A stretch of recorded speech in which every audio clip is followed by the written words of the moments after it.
ঘৰৰ প্ৰতিজনী ছোৱালীক আমি কলেজত পঠাব পাৰোঁ, আমি পঢ়াব পাৰোঁ। শ্ৰদ্ধা ৰাইজ, আজি আমি গুৱাহাটী মহানগৰীত থাকোঁ। যোৱা 3 বছৰ গুৱাহাটীৰ ৰাস্তা ঘাট, ফ্লাইঅভাৰ, খোৱা পানী এটা এটাকৈ আমি সমস্যাবিলাক সমাধান কৰিছোঁ। আজি আমাৰ গুৱাহাটী মহানগৰীত 5 বছৰ আগত যদি কোনোবাই আহিছিল, আজি গুৱাহাটী আহিলে চিনি নোপোৱা হয়।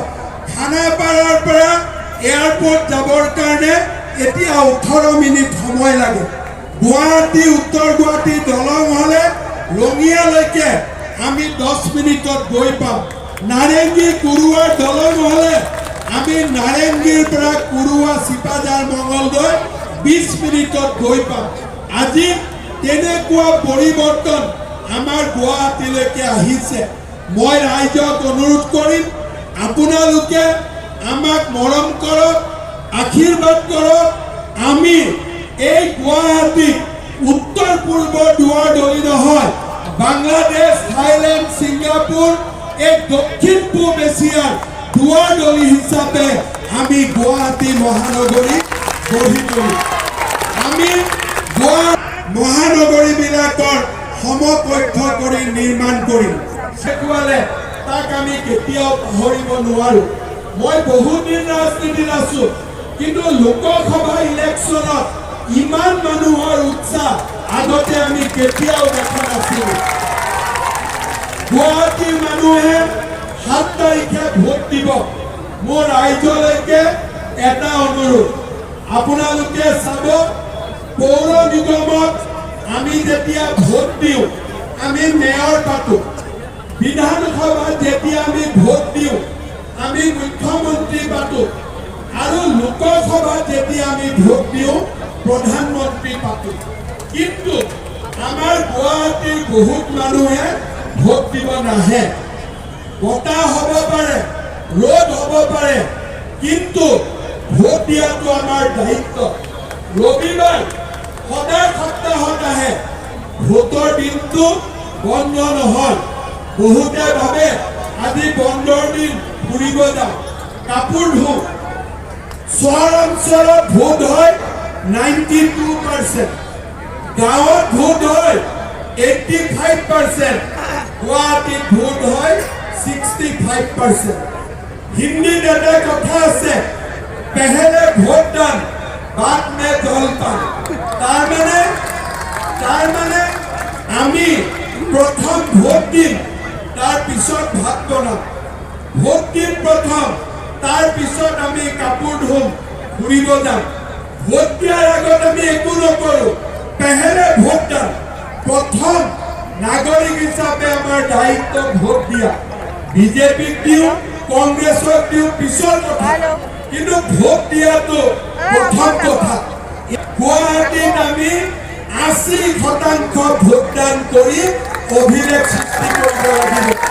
সেইকাৰণে আগে পিছে গুৱাহাটীত আমি মোদী ডাঙৰীয়া অসমত কিমানবাৰ আহিছে? 27 বাৰ। 27 বাৰ তেখেত আমাৰ অসমলৈ আহিছে। আপোনালোকে চাব, ৰকিবুল হুছেইনৰ দিনত কাজিৰঙাত গড়বোৰ মৰি আছিলে, খৰ্গবিলাক কাটা গৈ আছিলে। মোদী ডাঙৰীয়াৰ দিনত আমাৰ গড় সুৰক্ষিত হ'ল। ভাৰতৰ কোনো প্ৰধানমন্ত্ৰী কেতিয়াও ৰাতি কাজিৰঙাত থকা নাছিলে।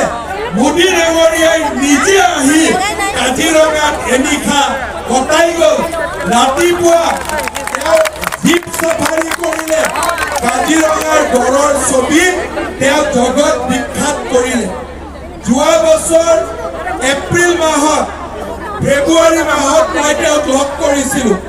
লগ কৰি মোদী ডাঙৰীয়াক কৈছিলোঁ যে প্ৰধানমন্ত্ৰী ডাঙৰীয়া, 14 এপ্ৰিল আমাৰ বিহু, এইবাৰ 12,000 বিহু যুৱক যুৱতীয়ে গিনিজ ৱৰ্ল্ড ৰেকৰ্ড কৰিব।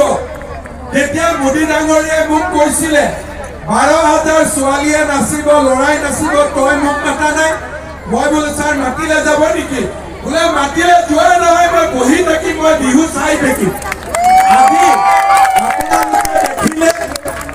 মোদী ডাঙৰীয়াই যোৱা বছৰ 14 এপ্ৰিলত আমাৰ লগত গোটেই গধূলি বহিলে, বিহুৱে গ্ৰীনিজ ৰেকৰ্ড কৰিলে, তেওঁ সাক্ষী হৈ চাই থাকিলে। আজি আপোনালোকে চাব, ভাৰতত দুগৰাকী অসমীয়া ব্যক্তিয়ে ভাৰত ৰত্ন পাইছে। গোপীনাথ বৰদলৈ অসমৰ প্ৰথম মুখ্যমন্ত্ৰী। ভাৰত ৰত্ন কোনে দিব লাগিছিলে? কংগ্ৰেছ দলে দিব লাগিছিল। কিন্তু গোপীনাথ বৰদলৈক ভাৰত ৰত্ন কোনে দিলে? অটল বিহাৰী বাজপেয়ীয়ে দিলে। সুধাকণ্ঠ ভূপেন হাজৰিকাক ভাৰত ৰত্ন কোনে দিলে? নৰেন্দ্ৰ মোদী ডাঙৰীয়াই দিলে। কংগ্ৰেছে 60 বছৰ দেশ শাসন কৰিলে, কিন্তু গোপীনাথ বৰদলৈ ভাৰত ৰত্ন দিয়াৰ প্ৰয়োজনীয়তা অনুভৱ নকৰিলে। লাচিত বৰফুকন আমাৰ অসমৰ ইতিহাসৰ জাকত জিলিকা নাম। এই লাচিত বৰফুকনক দিল্লীত কোনে প্ৰতিষ্ঠা কৰিলে? ভাৰতত কোনে প্ৰতিষ্ঠা কৰিলে? লাচিত বৰফুকনৰ 145 ফুটৰ প্ৰতিমা কোনে উদ্বোধন কৰিলে? নৰেন্দ্ৰ মোদী ডাঙৰীয়াই উদ্বোধন কৰিলে। লাচিত বৰফুকনৰ জীৱন আমি 2 লাখ টকা দিম, 1 লাখ ঘূৰাই দিব লাগিব।